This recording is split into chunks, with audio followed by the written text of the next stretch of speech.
Good morning guys. तो आज जो हमारी मैथ्स की क्लास है और इससे पहले हमने मैट्रिक्स चैप्टर नंबर 3 को पूरी तरीके से कंप्लीट कर लिया है। आज हम नया चैप्टर शुरू करेंगे डिटर्मिनेंट। तो चैप्टर नंबर 4 आज हमें स्टार्ट करना है। इसको हम बोलते हैं डिटर्मिनेंट। क्या है डिटर्मिनेंट, उसको जरा समझते हैं। तो मैट्रिसेस से रिलेटेड बातें हमारी हो चुकी हैं। कुछ टेस्ट मैं आपके अभी ऑनलाइन ही लूंगा मैट्रिसेस के, उसके बारे में बात मैं आपसे करता हूं भाई। तो डिटर्मिनेंट पहले शुरू करते हैं, क्या चीज है डिटर्मिनेंट। अच्छा एक बात और, बच्चे सोचेंगे तो डायरेक्ट हमने चैप्टर नंबर 3 शुरू किया, फर्स्ट एंड सेकंड अभी हमारा बचा हुआ है, तो हम फोर्थ क्यों कर रहे हैं। तो मैं आपको बता दूं कि थर्ड एंड फोर्थ चैप्टर ना एक यूनिट का पार्ट है। मतलब कि जो मैट्रिक्स हमने करा है ना, मैट्रिक्स सबसे पहले इसलिए कराया था, सबसे इजीएस्ट चैप्टर मैट्रिक्स रहता है आपकी पूरी बुक का। तो इस वजह से मैट्रिक्स को सबसे पहले लिया जाता है भाई। और मैट्रिक्स अगर कर लिया तो ये डिटर्मिनेंट करना ही पड़ेगा, बिकॉज एक तरीके से मैट्रिक्स और डिटर्मिनेंट इंटरलिंक चैप्टर्स हैं एक दूसरे के साथ, तो ये चैप्टर उसके साथ ही करना पड़ता है। तो समझते हैं कि वैसे डिटर्मिनेंट कहते किसे हैं। तो मैं आपको बताता हूं, अगर मैं इसको डिफाइन करके बोलूं ना, तो ये मैट्रिक्स से ही निकला ना एक स्पेशल नंबर है, जो एक बहुत काम आने वाली चीज है। तो मैं इसको पहले डिफाइन में लिखता हूं कि determinant is a special number. Determinant is a special number that can be calculated from square matrix. एक स्क्वेयर मैट्रिक्स से ये कैलकुलेट होता है। This number is very useful in calculating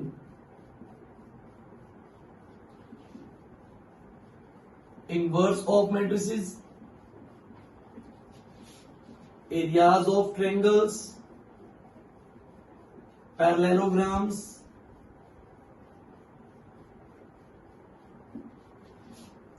solving linear equations, and there are so many। कुछ linear transformations में भी इसका इस्तेमाल होता है, वो हमारे डिस्कशन में नहीं है अभी। सो डिटर्मिनेंट क्या चीज है ना, उसको समझना है ध्यान से। So determinant is a special number. एक स्पेशल नंबर है, कोई स्पेशल नंबर है जो कि कैलकुलेट होता है स्क्वायर मैट्रिक्स से। क्या होती है स्क्वायर मैट्रिक्स? तो स्क्वायर मैट्रिक्स आप सब बच्चे जानते हैं, एक ऐसी मैट्रिक्स जिसके अंदर रोज एंड कॉलम की संख्या बराबर होती है, उसको हम बोलते हैं स्क्वायर मैट्रिक्स। तो डिटर्मिनेंट हमेशा स्क्वायर मैट्रिक्स का होगा, नॉन स्क्वायर मैट्रिक्स का होता ही नहीं है। तो एक बात तो समझ लीजिएगा, चैप्टर नंबर 3 के बाद ना हमें नॉन स्क्वायर मैट्रिक्स से डील नहीं करना, सिर्फ स्क्वायर मैट्रिक्स से डील करना भाई, जिनके अंदर रोज एंड कॉलम्स बराबर होते हैं, 2x2, 3x3, 1x1। ओके, तो एक स्पेशल नंबर है जो कैलकुलेट होता है स्क्वायर मैट्रिक्स से, और इस नंबर का ना अपना ही इस्तेमाल है। आपने इनवर्स निकालना सीखा मैट्रिक्स का, मैंने आपको कहा था कि इजी तरीका भी सिखाऊंगा बाद में, वो इजी तरीका यहां से निकलेगा। इनवर्स निकाला जाता है डिटर्मिनेंट की मदद से। इस स्पेशल नंबर की मदद से हम किसी भी मैट्रिक्स का इनवर्स ना बहुत जल्दी निकाल सकते हैं, बहुत इजीली निकाल सकते हैं। तो ये इनवर्स निकालने में इस्तेमाल होता है, ट्रायंगल्स के एरिया निकालने में इस्तेमाल होता है, पैरेललोग्राम्स के एरिया निकालने में इस्तेमाल होता है, सॉल्विंग लीनियर इक्वेशन को सॉल्व करने में। जो आप एलिमिनेशन लगा के 2 इक्वेशन सॉल्व करते हो, अगर 3 वेरिएबल 3 इक्वेशन आ जाए तो कैसे सॉल्व करना है, 4 वेरिएबल 4 इक्वेशन आ जाए, तो इसका अपना इस्तेमाल इन सब चीजों में होता है। और भी बहुत सारी चीजें डिटर्मिनेंट ये चैप्टर हमें सीखना है। मतलब कि मैट्रिसेस को ना अब एक नया रूप दिया जाएगा इस चैप्टर के अंदर। उस मैट्रिसेस का इस्तेमाल करना सिखाया जाएगा, जो मैट्रिसेस सीखा है ना उसको एग्जैक्टली अप्लाई कैसे करना है। तो अब जरा डिटर्मिनेंट को सीखते हैं। अच्छा, तो अगर मेरे को उसको डिनोट करना हो तो कैसे डिनोट करेंगे। सो मैं बोलूंगा determinant of a matrix A is denoted by, जैसे हम बोलते हैं ना कि A मैट्रिक्स है, कि भाई कोई A मैट्रिक्स है कुछ ऐसे करके, तो determinant of matrix A is denoted by A के ऊपर इस तरीके से लगा देना है। These are not modes. आप इनको मोड्स मत समझिए कि मोड होते हैं किसी रियल नंबर का। भाई नंबर 5 का मोड हो गया 5 आ जाएगा, -5 का मोड हो गया 5 आ जाएगा, लेकिन ये तो मैट्रिसेस है ना, A इज अ मैट्रिसेस, तो इनका क्या मोड होगा। तो ये एक मैट्रिक्स है, तो यहां पर नहीं मोड नहीं है, इसको बोलते हैं डिटर्मिनेंट। तो अगर कभी किसी मैट्रिसेस को सिर्फ लिखा गया है ए, तो वो मैट्रिसेस है। लेकिन अगर ए के ऊपर इस तरीके से हमने वर्टिकल क्लोज कर दिया गया, इसको वर्टिकली क्लोज कर दिया गया, तो इसको बोलते हैं डिटर्मिनेंट ऑफ मैट्रिक्स ए। तो ये पूरा जब रीड किया जाएगा ना, जब इसको पूरे को मैं रीड करूंगा ना, so this is determinant of matrix A. Okay, तो ये हुआ डिटरमिनेंट मैट्रिक्स ए का। अब इसको निकालना सीखते हैं। अच्छा एक बात और बता दूं जो लास्ट आपको याद रखनी है, that it is only calculated for square matrix. It is only calculated for square matrix. It is only calculated for square matrix. ठीक है भाई, ये बात आपको अच्छे से याद रखनी है भाई। तो अब मैं इसको कैलकुलेट करना सिखाता हूं कि कैसे ये चीजें कैलकुलेट होती हैं। तो सबसे पहले आप बात करेंगे 2x2 मैट्रिक्स की। मान लीजिए मेरे पास एक ए मैट्रिक्स है, मैं उसका डिटर्मिनेंट कर रहा हूं, तो ए मैट्रिक्स का डिटर्मिनेंट कर रहा हूं, तो इसका मतलब ये हुआ कि मेरे पास जो डिटर्मिनेंट है ना वो कुछ इस प्रकार, और मैं अंदर लूंगा ए मैट्रिक्स को। तो एक मैट्रिक्स कुछ इस प्रकार से है, 2, या मान लेते हैं कि 2x2 की मैट्रिसेस है, 2x2 की मैट्रिक्स है। 2x2 की मैट्रिक्स ऐसे होती है A11 A12 A21 A22। तो एक मैट्रिक्स है मेरे पास 2x2 की, मुझे बोला गया कि उसका डिटर्मिनेंट बताइए 2x2 की मैट्रिक्स का। तो क्या तरीका है उसका, क्या फॉर्मूला है, स्पेशल नंबर निकलता कैसे। जैसे कि मैट्रिक्स होती है ना कि आप बोलते थे कि सर ए मैट्रिक्स क्या है, तो ए मैट्रिक्स ये है A11 A12 A21 A22। तो अगर मैं ऐसे स्क्वायर ब्रैकेट में करूं तो ये मैट्रिक्स है, लेकिन जब मैं उसी मैट्रिक्स के एलिमेंट्स को ऐसे दो वर्टिकल बॉक्सेस से बंद करता हूं तो ये डिटर्मिनेंट है। और डिटर्मिनेंट कैसे कैलकुलेट होता है ना वो जरा आपको समझना है। तो डिटर्मिनेंट कैसे कैलकुलेट होता है, इस मैट्रिक्स का डिटर्मिनेंट यानी वो स्पेशल नंबर कैसे कैलकुलेट होना है। तो स्पेशल नंबर कैलकुलेट होता है हमेशा ये वाला पहला element multiplied by this, minus में फिर ये वाला एलिमेंट मल्टीप्लाइड बाय दिस, यानी A11 into A22 A11 into A22 minus में A21 इंटू A12 या A12 इंटू A21। तो ये आ जाएगा इस मैट्रिक्स A का डिटर्मिनेंट। तो 2x2 मैट्रिक्स का डिटर्मिनेंट बहुत सिंपल होता है कि दिस इंटू दिस माइनस में दिस इंटू दिस, इस तरीके से हमें इसको कैलकुलेट करना होता है भाई। तो ये तो 2x2 का डिटर्मिनेंट, इससे एक स्पेशल नंबर आपको कैलकुलेट हो जाएगा। जैसे कि बात करूं कि मेरे पास A डिटर्मिनेंट में कैलकुलेट करूं इसका 2 3 5 4 का, तो जब मैं इसका कैलकुलेट करूंगा तो हमारा कितना आंसर आएगा 2 इंटू 4 माइनस में आएगा 5 इंटू 3, तो ये अपना आ जाएगा 8 माइनस 15, आंसर आ जाएगा -7।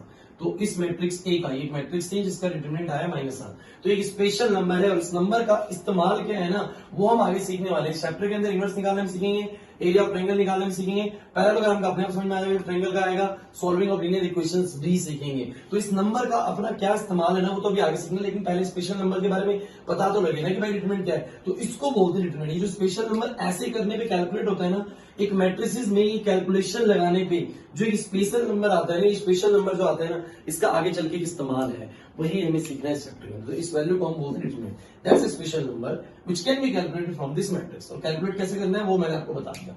अब मान लेते हैं कि मैट्रिक्स हमारे पास कैसी है, वो मैट्रिक्स हमारे पास ए मैट्रिक्स थी, उसका डिटरमिनेंट कर रहा हूं। अगर मैं उसके ऊपर ऐसे लगा डिटरमिनेंट कर रहा हूं, वो मैट्रिक्स 3x3 की है, तो A11 A12 A13 A21 A22 A23 A31 A32 A33, तो ये हमारे पास मैट्रिक्स है भाई। अब मुझे इसका डिटरमिनेंट बताना है, 3x3 की मैट्रिक्स का डिटरमिनेंट कैसे निकलता है। डिटरमिनेंट लगा रहा हूं, इसीलिए मैं ब्रैकेट्स इस तरीके से बना रहा हूं, इस तरीके से डिटरमिनेंट वाले बॉक्स में इसको क्लोज कर रहा हूं। अब कैसे कैलकुलेट होगा ना, तो देखिए कैसे करना है आपको। पहले देखिए करने के तरीके ना, इस मैट्रिक्स का डिटरमिनेंट कई तरीकों से निकाला जा सकता है, ऑलमोस्ट 9 वेज से निकाला जा सकता है, लेकिन हम अभी एक ही वे सीखेंगे। तो पहली रो को पकड़ लीजिए, पहली रो को पकड़ लीजिए और पहली रो का पहला एलिमेंट रख दीजिए A11, थोड़ा सा इससे अलग है ये, तो A11 को रखिए। और A11 के बाद क्या करिए ना, देखिए आपको ना सिर्फ तरीके पे फोकस करना है, ये स्पेशल नंबर कैलकुलेट कैसे होता है ना, बस इस पर फोकस करना है। बाद में बताएंगे स्पेशल नंबर का इस्तेमाल क्या है। तो इन मैट्रिसेस में ही ना हमने कुछ अरेंजमेंट करके स्पेशल नंबर को कैलकुलेट करने की टेक्निक बना रखी है, वो टेक्निक आपको बस समझनी है एक बार, उसके बाद बताएंगे ये सब करते क्यों है। तो A11 को रखिए, पहले इस वाले एलिमेंट को रख दीजिए, यूज बाद में बताएंगे। A11 को रख दीजिए, उसके बाद इसकी रो भूल जाइए और इसका कॉलम भूल जाइए। ऐसा करने से ना आपको 4 एलिमेंट नजर आ रहे होंगे, ये वाले 4 एलिमेंट। इन 4 एलिमेंट का एक डिटरमिनेंट बना दीजिए, A22 A23 A32 A33, ऐसे बना दीजिए, बॉक्स बन जाएगा भाई। इसको रखा, इसकी रोज का कॉलम बोल के जो 4 एलिमेंट बचे उसका डिटरमिनेंट। फिर अगला वाला जो एलिमेंट होता है ना A12, इसको हमेशा माइनस में लेना, मैं इसका रीजन दूंगा कि क्यों माइनस में लेते हैं, लेकिन पहले चीजें करना सीखते हैं। तो इस सेकंड वाले एलिमेंट को हमेशा लेना है माइनस के अंदर, हमेशा माइनस में लेना है सेकंड वाला एलिमेंट। तो फिर अब ये वाला एलिमेंट अगर लिया है तो अब वही रूल लगाइए, इसकी रो भूल जाइए और इसका कॉलम भूल जाइए।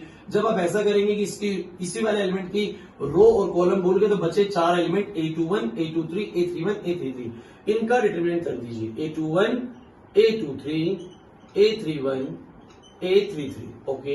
देन लास्ट A13, फिर से इसको प्लस में लेना है आपको, एंड देन यू कैलकुलेट। अगर मैं कैलकुलेट करता हूं तो A13 के लिए इसकी रो भूल जाइए, इसका कॉलम भूल जाइए, तो आपको ये वाले 4 एलिमेंट दिखेंगे। इनका डिटरमिनेंट कर दीजिए A21 A22 A31 A32। तो आपको इतना तो समझ में आ गया होगा ना कि भाई इसको रखा तो इसकी रो कॉलम गई इन चार का डिटरमिनेंट, इसको रखा माइनस में, फिर इसकी कॉलम इसकी रो गई बचे हुए चार एलिमेंट का डिटरमिनेंट, फिर प्लस में इसको रखा इसकी कॉलम इसकी रो गई इन वाले चार एलिमेंट्स का डिटरमिनेंट। अब डिटरमिनेंट को सॉल्व करते हैं तो ये है A11 और इन चार एलिमेंट्स का डिटरमिनेंट अभी आपने करना सीखा कि 2x2 की मैट्रिक्स का डिटरमिनेंट हमें आता है, वो कैसे निकलता है बताओ जरा। ये मल्टीप्लाई हो जाएगा A22 A33 माइनस में A32 A23 ऐसे हो जाएगा। यहां पर है माइनस में A12 और इस डिटरमिनेंट को मुझे सॉल्व करना आता है this into this A21 into A33 minus में A31 इंटू A23 प्लस में A13 और ये सॉल्व होगा दिस इंटू दिस यानी A21 इंटू A32 माइनस में A31 इंटू A22। इस प्रकार से इसको कैलकुलेट करके हम ए डिटरमिनेंट को फाइंड कर लेंगे। फॉर्मूला याद नहीं करना है, मैथड समझना है कि इसको कैसे कैलकुलेट करना है। अब नंबर्स आएंगे this into this minus this into this करेंगे, ऐसे 3x3 की मैट्रिक्स आएगी, इसको रखेंगे उन चार का डिटरमिनेंट, इसको रखेंगे इन चार का डिटरमिनेंट, इस तरीके से काम करने वाले भाई। तो फॉर्मूला याद नहीं करना, बस मैथड को समझना है, उसके बाद तो हम क्वेश्चन अब बनाने वाले हैं भाई। तो पहली बात तो ये आपको समझ में आनी चाहिए जो मैंने अभी आपको बताई भाई। तो इसको ना पहले कैलकुलेट करते हैं, अगर क्वेश्चन इसके बनाते हैं तब जाके बात बनेगी। इसको नोट करना तो आप नोट कर लीजिए। ओके सो मैं एक्सरसाइज पे आता हूं, हालांकि एक चीज और बतानी है एक्सरसाइज शुरू होने से पहले, लेकिन फिर भी हम सीधा एक्सरसाइज पे क्वेश्चंस करने पे आते हैं, ठीक है। Okay now the question is there are first 3 questions जो कि मैं सोचता हूं कि आपको खुद करने चाहिए कि भाई एक मैट्रिक्स है जिसका डिटरमिनेंट हमें निकालने को बोला है 2 4 -5 -1। ये एक मैट्रिक्स है, इसको डिटरमिनेंट है तो ए डिटरमिनेंट लिखेंगे इस तरीके से। तो ये है एक तो हमारा, उसी तरीके से सेकंड का first part and second part आप खुद करेंगे, ठीक है। चलिए क्या करना है इसके अंदर ए डिटरमिनेंट, तो कैसे निकलेगा जरा बताइए।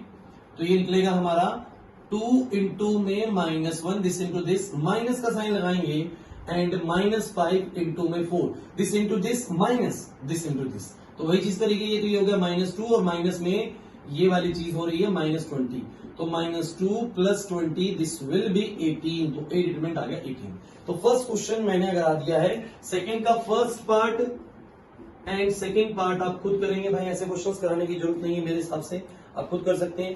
पांचवी का फर्स्ट एंड सेकंड पार्ट और थर्ड और फोर्थ, ये सारे। फिफ्थ क्वेश्चन पे आता हूं सीधा मैं, कहेंगे सर थर्ड फोर्थ कहांगे, तो वो मैं भी कराता हूं। तो फिफ्थ क्वेश्चन जो है ना हमारा, फिफ्थ क्वेश्चन का कोई भी एक पार्ट उठा लीजिए, 4 पार्ट दिए हुए हैं। लेट इसकी मैंने सेकंड पार्ट उठा लिया और वहां पर दिया हुआ है 3 -4 5 1 1 और -2 और 2 3 और 1, इसका डिटरमिनेंट निकालना है, इसको ए डिटरमिनेंट बोल दीजिए। जो तरीका सिखाया है ना बस उसको फोकस करना है कि इसका ए डिटरमिनेंट क्या आएगा। ये वाला नंबर रखा 3 को रखने के बाद फर्स्ट रो सॉल्व करेंगे, बस 3 को रखा तो ये कॉलम गया ये रो गई, बचे ये 4 एलिमेंट, तो इन 4 एलिमेंट्स का डिटरमिनेंट 1 -2 3 1। हालांकि बाद में जब आपका हाथ बैठ जाएंगे तो ये जरूरी नहीं है लिखना, आप डायरेक्ट कैलकुलेट भी कर सकते हो कि भाई मुझे तो डायरेक्ट दिख रहा है कि 3 को रखने के बाद इन 4 का डिटरमिनेंट होता है 1 इंटू 1 तो 1 हो जाएगा, माइनस में दिस इंटू दिस -6, तो वो डायरेक्ट 7 आएगा। वो आप डायरेक्ट भी कर सकते हैं अगर आपका हाथ बैठ जाए। दूसरा एलिमेंट आपको माइनस में लेना होता है, ऑलरेडी माइनस है तो कैसा हो जाएगा बोलो, प्लस का। भाई ऑलरेडी माइनस है इसलिए प्लस हो गया, ठीक है। और ये वाला कॉलम जाएगा, ये वाली रो जाएंगे, बचे हुए 4 एलिमेंट है 1 -2 और 2 और 1, इनका डिटरमिनेंट। लास्ट का एलिमेंट है हमारा 5, लास्ट का एलिमेंट है 5, ये कॉलम गया ये रो गई, बचे 4 एलिमेंट 1 1 2 3, इसका डिटरमिनेंट। तो बोले क्या आंसर आएगा, 3 को रखेंगे और सोल्व करने पे क्या आएगा ना, this into this is 1 minus में दिस इंटू दिस, तो ये -6 है तो ये कितना हो जाएगा प्लस का 6। उसी तरीके से +4 हुआ तो ये हो गया 1, माइनस करते तो 2 इंटू -2 आ रहा है -4, तो ये +4 हो जाएगा। यहाँ 5 आएगा और ये हो जाएगा हमारा 3 -2।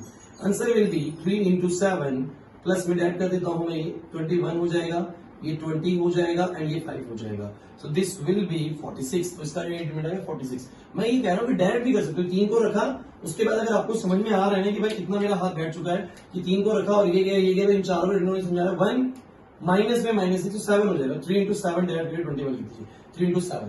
फिर ऐसे ये वाला माइनस का 4 तो प्लस का 4 आएगा, ये जाएगा दिस इंटू दिस करिए 1 माइनस में दिस इंटू दिस करिए तो -4 +4 हो जाएगा। देखिए ये आपके ऊपर है कि आप ऐसे करके करना चाहते हैं या आप इसको देख के ही कैलकुलेट कर लेते हैं। और ये जितना प्रैक्टिस से आएगी इसलिए आदत डाली, शुरू में ऐसे करें, उसके बाद जब हाथ बैठ जाएगा तो उसके बाद ऐसे करने लग जाएंगे। तो पांचवें के ना बाकी के सारे पार्ट भी आप ट्राई कर लेंगे खुद। तो पांचवें के फर्स्ट पार्ट, थर्ड पार्ट और फोर्थ पार्ट आप खुद करेंगे भाई, ठीक है। उसी के साथ अगर आप देखेंगे क्वेश्चंस को तो 6 क्वेश्चन भी आपका हो गया।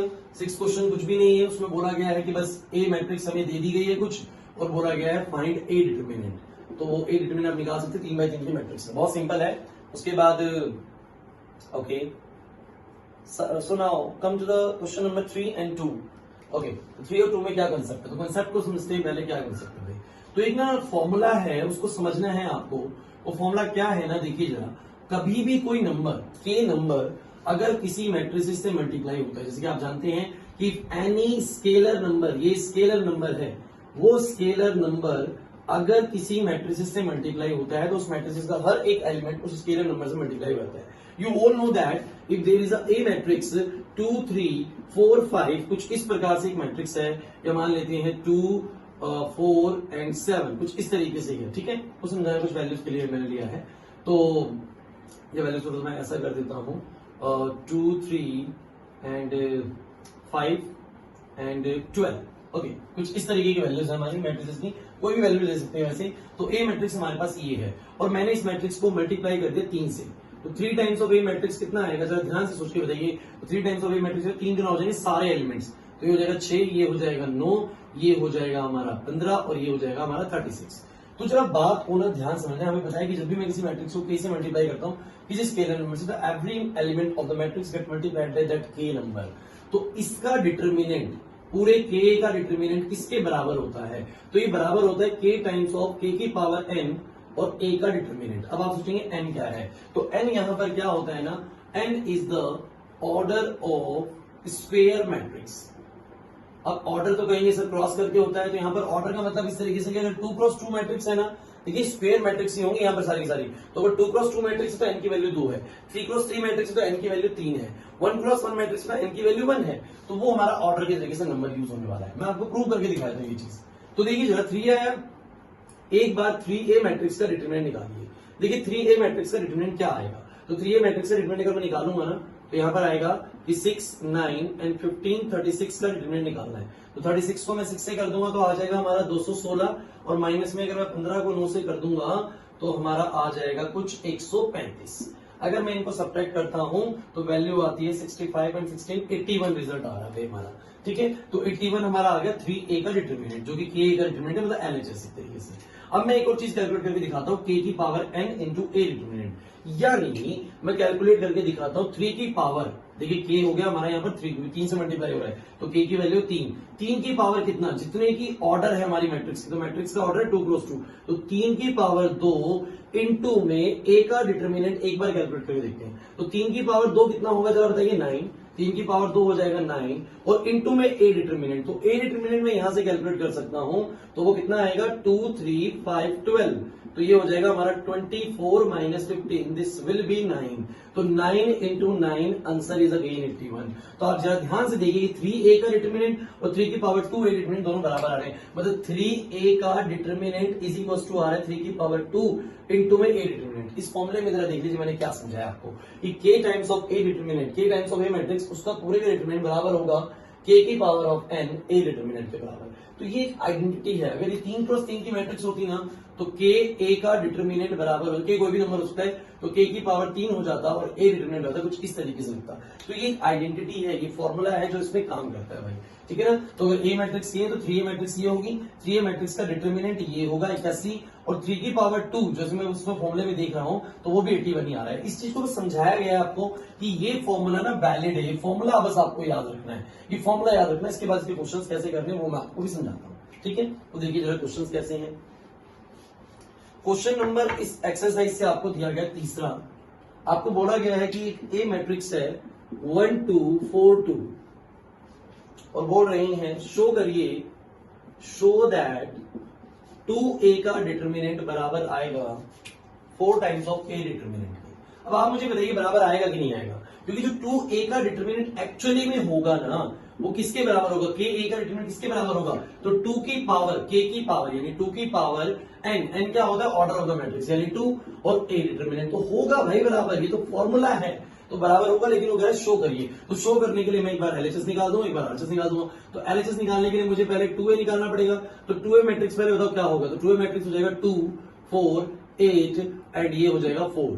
ओके, तो 2a का डिटरमिनेंट कितना आएगा, तो इसका डिटरमिनेंट यानी 2 4 8 4 का डिटरमिनेंट, तो 8 minus 32 this will be minus 24। Similarly एक बार 4 टाइम्स ऑफ ए डिटरमिनेंट निकाल दीजिए, तो 4 टाइम्स ऑफ ए का डिटरमिनेंट, और ए का डिटरमिनेंट है 1 2 4 2, तो कितना आएगा 4 टाइम्स ऑफ 2 माइनस में A, this is 4 minus 6, this is minus 24, so both are same, तो बराबर आ रहे हैं, LHS बराबर RHS, ये हमारा यहाँ पर आके प्रूव हो जाता है। तो ये फॉर्मूला है जो हमें प्रूव करना था। नेक्स्ट क्वेश्चन फोर्थ में नहीं कराऊंगा आपको, बस मैं हिंट देता हूं कि एक ए मैट्रिक्स दी हुई है 1 0 1 0 1 2 0 0 4, और हमें बोला गया है you have to show that, अब आप समझ जाएंगे कि क्या करना है, 27 टाइम्स ऑफ ए डिटरमिनेंट। ऐसा क्यों है, तो ये 3 ए का डिटरमिनेंट आएगा, मैं आपको दिखाया था क्यों आएगा, तो 3 ए का डिटरमिनेंट यानी के ए का डिटरमिनेंट किसके बराबर आता है, के की पावर है, तो 3 की पावर, क्योंकि 3/3 की मैट्रिक्स से 3 की पावर 3 आ जाएगा, और ए डिटरमिनेंट यानी 3 की पावर 3 27 होता है, तो बराबर तो आना ही है, बिकॉज आइडेंटिटी है ये।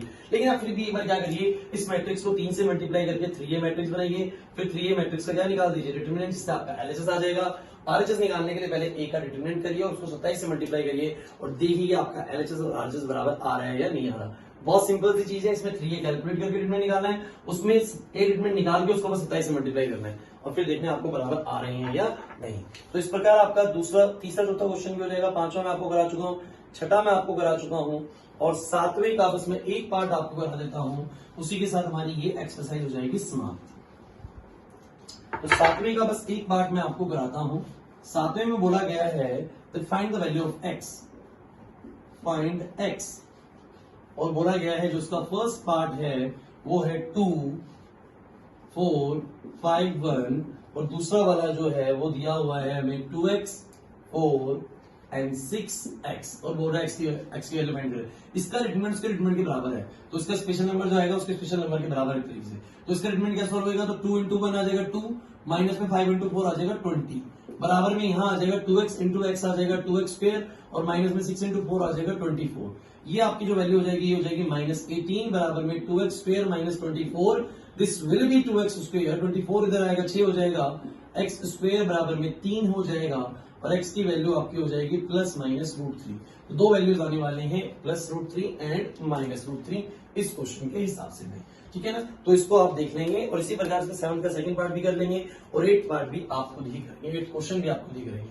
तो इस प्रकार आपकी पहली एक्सरसाइज खत्म होती है। पहली एक्सरसाइज में ना सिर्फ मैट्रिसेस का ना डिटरमिनेंट निकालना सिखाएगा। मैंने आपको बताया कि डिटरमिनेंट एक स्पेशल नंबर है जो मैट्रिसेस के जरिए कैलकुलेट होता है। उस स्पेशल नंबर का यूज क्या है ना, वो हम आगे अब सीखने वाले हैं। तो पहले वो हमें समझ में आएगा कि वो स्पेशल नंबर कैलकुलेट कैसे होता है। किसी भी 2x2 मैट्रिक्स से डिटरमिनेंट कैसे निकलेगा, किसी भी 3x3 मैट्रिक्स से डिटरमिनेंट कैसे निकलेगा, और डिटरमिनेंट के बाद एक प्रॉपर्टी हमने समझी ये वाली, ये भी आपको पता होनी चाहिए। अच्छा, बस मैं एक बात करना चाहूंगा कि मान लीजिए मेरे पास एक डिटरमिनेंट निकालना है और मैट्रिक्स है 1x1 की, तो 1x1 यानी एक एलिमेंट है, तो इसका डिटरमिनेंट 2 ही हो जाएगा, बाकी कोई एलिमेंट नहीं है। तो अगर 1x1 की एलिमेंट है तो उसका डिटरमिनेंट 2 ही आ जाएगा, डायरेक्ट वही नंबर आ जाएगा जो A11 है भाई, ठीक है ना। तो इस प्रकार आप इसको सॉल्व कर सकते हैं। तो ये थी आपकी पहली exercise, okay. And now come to the next exercise, exercise number 4.2। देखिए 4.2 एक्सरसाइज इस चैप्टर की सबसे इंपॉर्टेंट एक्सरसाइज है, 4.2 एंड 4.6। तो 4.2 एक्सरसाइज एक ऐसी एक्सरसाइज है जो टाइम कंज्यूमिंग है, और उसको ना जनरली टीचर्स लास्ट में ही लेते हैं। तो वो वाली एक्सरसाइज मैं बिल्कुल लास्ट में कराऊंगा, उसको कोई लिंक नहीं आगे आने वाले एक्सरसाइज से। तो 4.1 के बाद हम 4.3 करेंगे, करनी हमें 4.2 भी है, लेकिन पहले 4.3 करेंगे जो पैटर्न रहता है हमेशा करने का। तो अब शुरू करेंगे exercise number 4.3 which is based on the area of triangles. Area of triangles बड़ा सिंपल सा कॉन्सेप्ट है, बहुत जल्दी हो जाएगा। छोटी छोटी एक्सरसाइज है इसकी, ज्यादा बड़ी एक्सरसाइज नहीं है, तो जल्दी हम 4.2 पे भी आएंगे। सो एरियाज ऑफ ट्रायंगल्स कैसे निकलते हैं, तो मुझे बात बताइए भाई, आप सबने 10th क्लास में एक तरीका सीखा था कि अगर मुझे एक ट्रायंगल के ना तीनों वर्टिसेस के कोऑर्डिनेट्स दिए हुए हैं, इसका कोऑर्डिनेट है x1, y1, इस वाले पॉइंट का कोऑर्डिनेट है x2, y2, और ये वाले का है x3, y3। आपने पढ़ा है ना कि भाई अगर एक ट्रायंगल हमारा कोऑर्डिनेट सिस्टम में लगा हुआ है, एक्स एक्सिस है, ये वाई एक्सिस है, और एक ट्रायंगल कुछ इस तरीके से, तो इसका अपना एक्स कोऑर्डिनेट होगा और कुछ ना कुछ वाई कोऑर्डिनेट होगा। ऐसे इसका भी अपना कुछ ना कुछ एक्स कोऑर्डिनेट और कुछ ना कुछ चाहिए होगा तो वाई कोऑर्डिनेट, इसका भी कुछ एक्स कोऑर्डिनेट वाई कोऑर्डिनेट। तो इस तरीके से हमारे ट्रायंगल के एक्स वाई जेड तीनों एक्स वाई कोऑर्डिनेट्स होते हैं। सॉरी ट्रायंगल है, 3D नहीं है, तो एक्स वाई कोऑर्डिनेट्स है। तो इसका आपने एरिया क्या पढ़ा था, इस ट्रायंगल का एरिया, तो आपने 10th क्लास में पढ़ा था कि भाई इस तरह के ट्रायंगल का जो एरिया होता है वो होता है हाफ टाइम्स ऑफ, याद करिए मॉडल लगा था कि रिजल्ट पॉजिटिव है एरिया ऑफ ट्रायंगल का, हाफ टाइम्स ऑफ x1 को रखते थे और लिखते थे y2 माइनस में y3, फिर आप रखते थे x2 को और फिर रखते थे y3 माइनस में y1। उसके बाद आप रखते थे x3 को, और उसके बाद रखते थे y1 माइनस y2। कुछ इस तरीके से आपने फॉर्मूला याद किया था 10th क्लास में। कुछ टीचर्स ने आपको उसको ऐसे भी याद कराया होगा 23 31 12 से। 23 31 12 का रूल क्या कहता है कि भाई देखो x1 x2 x3 रखना सबको याद रहता है, लेकिन ये बाई का क्या पैटर्न चल रहा है, कभी 2 3 आ रहा है, कभी 3 1 आ रहा है, कभी 1 2 आ रहा है। तो यहाँ पर ये 23 होता है, फिर ये 31 होता है, फिर ये 12 होता है। इस पैटर्न में बच्चे ने याद कर लेते, तो ये ट्रायंगल का एरिया आपने पढ़ा होगा भाई।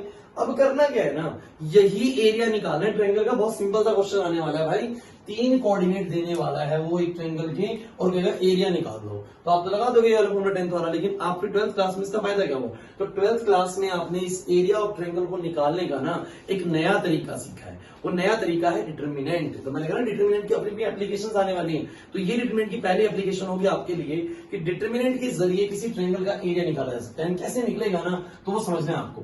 सो बाय यूजिंग डिटरमिनेंट एरिया कैसे निकलेगा, बाय यूजिंग डिटरमिनेंट एरिया कैसे निकलेगा। तो मैंने बोला एरिया ऑफ ट्रायंगल यहां क्या आएगा। तो जो एरिया ऑफ ट्रायंगल है ना वो मैं लिख सकता हूं, देखिए बहुत तरीके से लिख सकते हैं, लेकिन मैं एक तरीका आपको दिखाता हूं। हाफ, जरा ध्यान से आपको समझना है जो भी मैं लिखूंगा, ठीक है। सो यहां पर आ जाएगा x1 x2 x3 y1 y2 y3 and 1 1 1, कुछ इस तरीके से, ठीक है। ध्यान देना आपको x1 x2 x3 y1 y2 y3 1 1 1। इसका डिटरमिनेंट सॉल्व कर दीजिए बस। देखिए मेरे पास तीनों कोऑर्डिनेट में x1 x2 x3 होंगे, y1 y2 y3 होंगे भाई, और 1 1 1 तो नंबर रखना है। तो हमेशा एक ट्रायंगल का एरिया अगर मुझे उसके 3 कोऑर्डिनेट पता है तो उनको ऐसे रख के अगर मैं उसका डिटरमिनेंट सॉल्व कर दूंगा ना तो उसका एरिया निकल के आ जाएगा। मैं आपको दिखाता हूं, actually this is not different from this, इससे अलग नहीं है, ये दोनों चीजें सेम है, ये और वो सेम है। मैं आपको काम करके दिखाता हूं, देखिए जरा क्या आएगा। हाफ को रखा, उसके बाद आप क्या रखेंगे, उसके बाद आप रखेंगे x1 को, ठीक है। x1 को रखेंगे, बॉक्स बंद कर इस तरीके से x1 को रखेंगे तो ये गया, आपको पता है कि इसकी रो इसकी कॉलम भूल जाएंगे। इन 4 एलिमेंट्स का डिटरमिनेंट तो मैं डायरेक्ट करता हूं, इन 4 एलिमेंट्स का डिटरमिनेंट बताइए क्या आएगा। दिस इनटू दिस कितना आएगा, y2 माइनस में दिस इनटू दिस क्या आएगा, y3। ओके, ये वाला x2 एलिमेंट आपका माइनस में आएगा तो माइनस में ले लिया, फिर ये वाला कॉलम गया, ये वाली रो गई, तो बचे ये 4 एलिमेंट ये वाले, तो ये बच जाएगा दिस इनटू दिस y1, और ये वाला बच जाएगा y3। उसके बाद लास्ट एलिमेंट लेंगे आप x3 प्लस में, और उसके बाद ये जाएगा ये बन जाएगा y1 माइनस y2, और ये इस तरीके से बॉक्स बन भाई। तो क्या बन जाएगा, जरा ध्यान से देखिए इसको, x1 y2 माइनस y3, देखिए बिल्कुल सेम वही है। x2 आप कहेंगे सर वो प्लस का है ये माइनस का है, अरे भाई अंदर देखो y3 माइनस y1, अगर मैं इसका माइनस साइन कॉमन ले लूं ना बाहर, अगर मैं माइनस साइन कॉमन ले लूं तो ये बन जाएगा x1 y2 माइनस y3, और माइनस कॉमन ले लिया तो बच गया x2 y3 minus y1 plus x3 y1 minus y2। ये मैंने स्टेप सिर्फ अपना आपको ना उसके जैसा दिखाने के लिए करा है, अदरवाइज इसकी कैलकुलेशन इसकी कैलकुलेशन में कोई फर्क नहीं आने वाला भाई।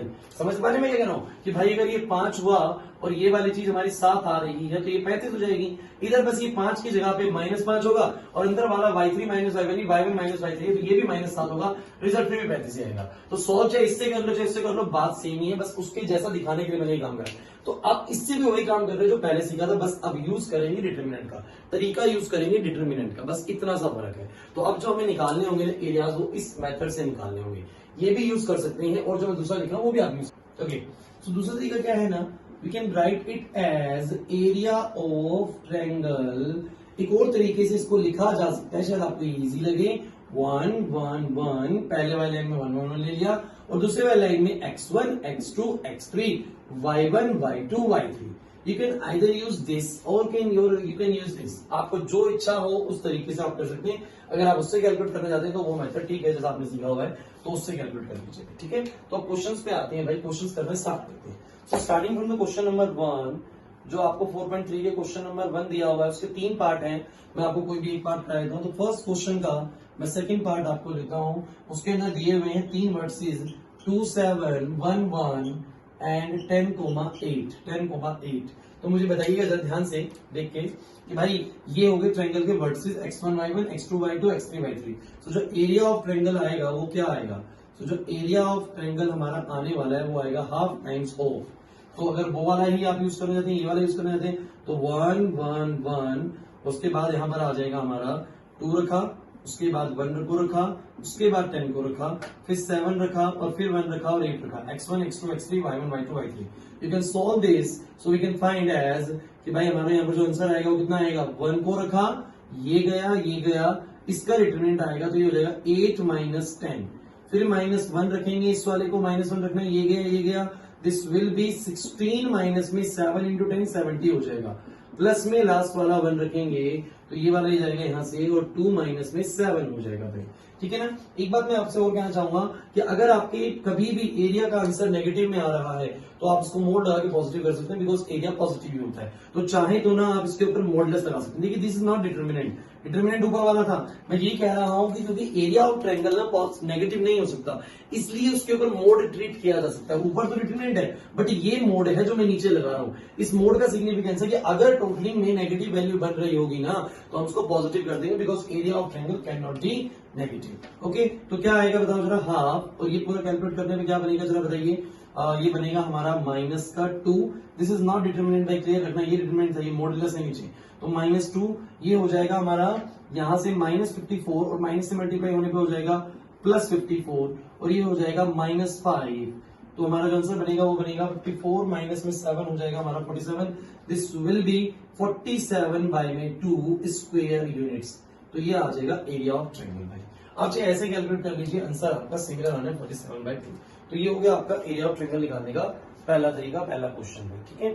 उसके बाद बात करते हैं सेकंड क्वेश्चन। ओके भाई, एक बार देखिए सेकंड क्वेश्चन के अंदर, सेकंड क्वेश्चन कुछ आपका दिया गया है, show that the points A B C are collinear, ये 3 पॉइंट्स ना आपके कोलिनियर है। कोलिनियर का मीनिंग समझिए क्या होता है भाई, if 3 points are collinear, if 3 points are collinear, क्या मतलब होता है कोलिनियर का, तो कोलिनियर में लीनियर वर्ड आया, लीनियर में है लाइन, लाइन मतलब एक लाइन पर, और को मतलब एक साथ, जब 3 पॉइंट्स को मतलब एक साथ एक लाइन पर हो, जब 3 पॉइंट्स एक साथ एक लाइन पर हो, let it be A B C, ये वाला पॉइंट है मेरा x1, y1, ये वाला है x2, y2 और ये वाला है x3, y3। ये 3 पॉइंट जब एक साथ एक ही लाइन पे होंगे तो मुझे बताइए ये तीनों मिलके कितना एरिया फॉर्म करेंगे, कितना एरिया बनाएंगे। तो क्या 3 पॉइंट्स एक ही लाइन पर रह के एरिया बना सकते हैं? उसका जवाब है नो, कि भाई तीनों पॉइंट्स एक साथ एक लाइन पे रह के कभी भी एरिया नहीं बना सकते। जब इस बात को थोड़ा समझते हैं थ्योरेटिकली कि भाई मान लीजिए एक पॉइंट ये है और एक पॉइंट ये है, 2 पॉइंट तो हमारे ये हो गए भाई, 2 पॉइंट पे एक लाइन बनाएंगे। अब तीसरा पॉइंट अगर इस लाइन पे, देखिए आगे भी लाइन है पीछे भी लाइन है, अगर तीसरा पॉइंट इस लाइन से इधर अगर कहीं भी हुआ ना, यहां हुआ तो भी एरिया बन जाएगा, ट्रायंगल बन जाएगा तो एरिया आ जाएगा, यहां हुआ तो भी एरिया आ जाएगा, यहां हुआ तो भी एरिया आ जाएगा, यहां हुआ तो भी एरिया आ जाएगा। सिर्फ एक ही केस है जब 3 पॉइंट मिलकर एरिया नहीं बना पाते, और वो केस तब है कि 2 पॉइंट्स के साथ साथ तीसरा पॉइंट भी इसी लाइन पे आ जाए। अगर तीसरा पॉइंट भी इसी लाइन पे आ गया तो अब मिलकर ये एरिया नहीं बना पाएंगे। लेकिन अगर वो तीसरा पॉइंट यहां पर है तो भी एरिया बनेगा, यहां है तो भी ट्रायंगल बनेगा, एरिया बन जाएगा, ऊपर है तो भी ट्रायंगल बन जाएगा भाई, तो हमेशा ट्रायंगल बन जाएगा। लेकिन 3 पॉइंट सिर्फ तभी जाके एरिया नहीं बना पाते जब वो एक ही लाइन पर हो। 2 तो है ही, 2 तो हो ही सकते हैं लाइन पे, तीसरा भी लाइन पे आ गया तो उनका एरिया मिलकर हो जाएगा 0, पॉइंट्स हो जाएंगे कोलिनियर। तो इसी बात का हमने फायदा उठाया भाई कि हमें पता है कि एरिया ऑफ ट्रायंगल हमें निकालना आता है। तो हम अगर ये साबित करना चाहते हैं कि कोई 3 पॉइंट्स कोलिनियर हैं या नहीं, 3 पॉइंट एक ही लाइन पे आने वाले हैं या नहीं, तो हम 3 पॉइंट से बनने वाला एरिया निकाल लेंगे। अगर कुछ एरिया आ गया इसका मतलब तो वो 3 पॉइंट कहीं कुछ ऐसे लगे हुए हैं कि तीसरा पॉइंट लाइन पे नहीं है, एरिया बनेगा। लेकिन अगर 3 पॉइंट्स की वजह से एरिया 0 आ रहा है, इसका मतलब वो एक ही लाइन पर लाइक करते हैं। तो हमने क्या करना, जो क्वेश्चन हमें दिया हुआ है ना, वो क्वेश्चन कुछ इस प्रकार है कि उसका ए कोऑर्डिनेट है a, b प्लस सी, उसका बी कोऑर्डिनेट है b, c plus A, and last C coordinate है उसका c, a प्लस बी। तो ये ट्रायंगल के 3 कोऑर्डिनेट्स, ट्रायंगल के बोले हम 3 वर्सेस दिए हुए हैं। अब ये देखना है कि ये कोलिनियर है या कोई ट्रायंगल ही फॉर्म करते हैं। देखिए एक ही चीज होती है, तो ट्रायंगल बनेगा या कोलिनियर होंगे। कोलिनियर है तो ट्रायंगल नहीं बन सकता, और ट्रायंगल है तो वो कोलिनियर नहीं होंगे। और अगर ट्रायंगल होगा तो एरिया कुछ ना कुछ होगा। तो हम साबित करते हैं कि भाई ये ट्रायंगल है, ट्रायंगल बना रहे हैं या कोलिनियर है। अगर कुछ एरिया मिल गया तो ट्रायंगल बना रहे हैं, और कुछ भी अगर एरिया नहीं मिला, 3 पॉइंट्स का कुछ भी एरिया नहीं मिला, तो सिर्फ वो तभी संभव है जब वो एक ही लाइन पे लाई करते हो, मतलब कि कुछ कोलिनियर हो। तो जो एरिया आएगा इन तीनों से मिलकर कितना आएगा, तो फॉर्मूला हमारे पास है हाफ टाइम्स ऑफ 1 1 1, और आ जाएगा x1 coordinate, x2 coordinate, y2 coordinate, जो आपको भी फॉर्मूला समझाया, b plus C, c plus a plus b। Now you can calculate this 1/2, mod लगा के चलिए, आंसर कितना आएगा भाई देखिए जरा। 1 को रखेंगे, 1 को रखने के बाद ये ऐसे जाएगा, यहां से कितना आ जाएगा जरा बताइए, थोड़ा सा कैलकुलेशन है। ये आ जाएगा हमारा बी ए प्लस में आ जाएगा बी स्क्वेयर, बी ए प्लस में बी स्क्वेयर माइनस में करेंगे दिस इंटू दिस, तो सी स्क्वेयर माइनस में ए सी। जिस बच्चे को दिक्कत है इस कैलकुलेशन में वो एक स्टेप बढ़ा के कर सकते हैं, जैसे आपको पहले सिखाया गया था। फिर 1 के लिए आप लेंगे -1, फिर दोबारा से ये जाएगा दिस इंटू दिस आपका हो जाएगा A square plus A B minus में दिस इंटू दिस आपका हो जाएगा बी सी माइनस में C square. Okay, now next इस 1 को लेंगे प्लस में, और उसके बाद आपका हो जाएगा A C plus A square minus में बी स्क्वेयर माइनस में B C. Okay, now next आपका आएगा हाफ मॉडुलस में, इसको सॉल्व करेंगे तो आ जाएगा बी ए मॉडुलस इसलिए कर रहा हूं, एरिया हमेशा पॉजिटिव होना चाहिए, B square minus C square minus ए सी माइनस का ए स्क्वेयर माइनस का ए बी प्लस का बी सी प्लस का सी स्क्वेयर। ओके, नाउ प्लस का ए सी प्लस का ए स्क्वेयर माइनस का बी स्क्वेयर माइनस का बी सी। सॉल्व करके देखिए भाई क्या आ रहा है आपका आंसर। तो यहां पर प्लस बी ए से ध्यान से देखेंगे तो पता लगेगा, प्लस बी ए से माइनस बी ए गया, प्लस बी स्क्वेयर से माइनस बी स्क्वेयर गया, माइनस सी स्क्वेयर से प्लस सी स्क्वेयर गया, माइनस ए सी से प्लस ए सी गया, माइनस ए स्क्वेयर से आपका यहाँ पर प्लस ए स्क्वेयर जाएगा, और प्लस बी सी से माइनस बी सी जाएगा, and answer will found to be this is 0। तो हाफ इंटू 0 आंसर इज 0। तो अगर 3 पॉइंट्स की वजह से मिलके एरिया 0 आ रहा है तो ऐसा तभी संभव है जब वो तीनों एक ही लाइन पे लाई करते हो। It shows that these 3 points are collinear. It shows that these 3 points are collinear. Okay. Question number 3. Question number 3 is about find the value of k. The area of the triangle is 4 square units and vertices are this. Third question में बोला गया है कि आपको k की value find करनी है, k की वैल्यू फाइंड करनी है if the area of the triangle is 4, area of triangle is 4 square units and vertices हमें दिए हुए हैं, पहले पार्ट के वर्टिसेस दिए हुए हैं k, 0, 4, 0 and 0, 2। These are the vertices of the triangle. So vertices हमें दिए गए हैं k, 0, 4, 0 and 0, 2, and also we have given as the area is equals to 4 square units. We just have to find the value of k. We have to find the value of k. Very simple. भाई बहुत छोटी class में ये चीजें करते थे, 10th class में भी ये चीज आप कर सकते थे, 10th में करते थे आप ये क्वेश्चन।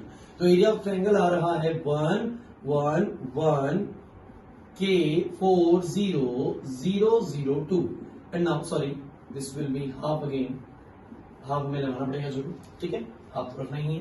पिछले क्वेश्चन में भी हाफ एक बार रख लेना, अगर नहीं लिखा है तो ध्यान से, ठीक है ना। तो हाफ वो आंसर फिर भी उसमें 0 ही करना है, तो हाफ टाइम्स ऑफ दिस। तो बताइए क्या आएगा हाफ। उसके बाद जरा ध्यान दीजिएगा भाई, यहाँ पर अगर मैं सॉल्व करता हूँ फर्स्ट से तो बताइए क्या आएगा। 1 को मैं रखता हूँ, ध्यान दीजिएगा यहाँ पर 1 को मैं रखता हूँ, मैं मॉडुलस लेके चल रहा हूँ ताकि एरिया ऑफ ट्रायंगल पॉजिटिव है, अगर बात को समझना। 1 को मैंने रखा, ये गया, दिस इंटू दिस आएगा 8 - 0, ये वाली टर्म -1 आएगी और ये जाएगा k इंटू में 2 आ जाएगा 2k - 0, ये लास्ट वाला प्लस का बनाएगा, ये जाएगा 0 - 0, कुछ इस प्रकार बनेगा, और ये है 4। तो 4 बराबर में आया हाफ, और रिजल्ट में यहां पर बन रहा है 8 - 2k। ओके, ऐसे कुछ। अब बात को ध्यान से समझना है, ये आया यहाँ पर 8 बराबर में 8 - 2k का मोड। आप कहीं सर मोड क्यों लगा रहे हैं, तो मोड मैंने आपको कहा कि result should be positive, result हमेशा पॉजिटिव है, रिजल्ट तो पॉजिटिव है पहले से, तो फिर क्यों मोड लगाया। तो बात को समझना है ध्यान से, ये रिजल्ट पॉजिटिव 2 कारणों से हो सकता है। देखिए वो तो रिजल्ट कैसे पॉजिटिव आया होगा ना, कि भाई मैंने यहाँ पर जो मॉडुलस है, मैंने आपको थोड़ी देर पहले बताया था कि भाई एरिया हमेशा पॉजिटिव होना चाहिए, इस वजह से यहाँ पर ना फाइनली मोड लेके चलते हैं। ये डिटर्मिनेंट है, लेकिन ये जो बाद में लेते हैं ना, ये मॉडुलस लेते हैं ताकि कैलकुलेशन के बाद जो आंसर है ना, it must be positive. Determinant का एरिया का आंसर ना पॉजिटिव होना चाहिए, इसलिए इसको बोलते हैं ये मॉडुलस है, ये मैंने मॉडुलस लगा रखा है। तो मेरी बात को जो ध्यान समझना है कि 8 आंसर कहीं से पॉजिटिव ही तो है, फिर क्यों ले लिया। तो भाई अभी हमें के वैल्यू निकालना है, मुझे क्या पता कि ये पहले 8 था या -8 था। अगर ये 8 रहा होगा तो भी 8 आया होगा, और अगर ये -8 रहा होगा तो भी 8 आया होगा। तो के के दो पॉसिबल आंसर्स निकलते हैं, दो पॉसिबल वैल्यूज निकलती हैं, इसलिए मोड को लगाए रखते हैं। जैसे कि कोई बोलता है ना कि सर एक्स का मोड का आंसर मान लो 5 है, तो हम कहते हैं कि एक्स की दो वैल्यूज निकल के आती है प्लस माइनस 5, कि प्लस 5 होगा तो भी 5 आएगा, माइनस 5 होगा तो भी 5 आएगा। तो इसका मतलब ये 8 है ना, तो इसका मतलब अंदर वाली जो वैल्यू है ना 8 minus 2k, it may be plus 8 और माइनस 8, प्लस 8 भी हो सकती है, माइनस 8 भी हो सकती है। दोनों से सोल्व करूंगा मैं, 8 माइनस 2k को एक बार 8 लेके सोल्व करूंगा और 8 माइनस 2k को एक बार माइनस 8 लेके सोल्व करूंगा, बिकॉज ये माइनस 8 होगा तो भी 8 आएगा, प्लस 8 होगा तो भी 8 आएगा, इसलिए मोड लेके चलना जरूरी है। तो k के लिए कितनी वैल्यू आ गई यहाँ पर, 2k बराबर 0 आ गया, k की वैल्यू यहाँ पर 0 आ गई, और यहाँ पर आपकी वैल्यू आ जाएगी 2k बराबर 16 और k बराबर में आ जाएगा 8। ओके, तो इस तरीके से आपकी एक ही दो वैल्यू इसमें निकल जाएंगे। तो बहुत सिंपल है भाई, आप छोटी क्लासेस में भी इसको कैलकुलेट करते थे इसी तरीके से, अगर आप याद हो तो बस फॉर्मूला उस समय लगाते थे और उस पर कैलकुलेट होता था। तो थर्ड क्वेश्चन करने के बाद ना फिफ्थ क्वेश्चन बिल्कुल इसी तरीके से होगा, बस मैं एक क्वेश्चन और आपको कराता हूँ आज का फोर्थ क्वेश्चन, ठीक है। ओके,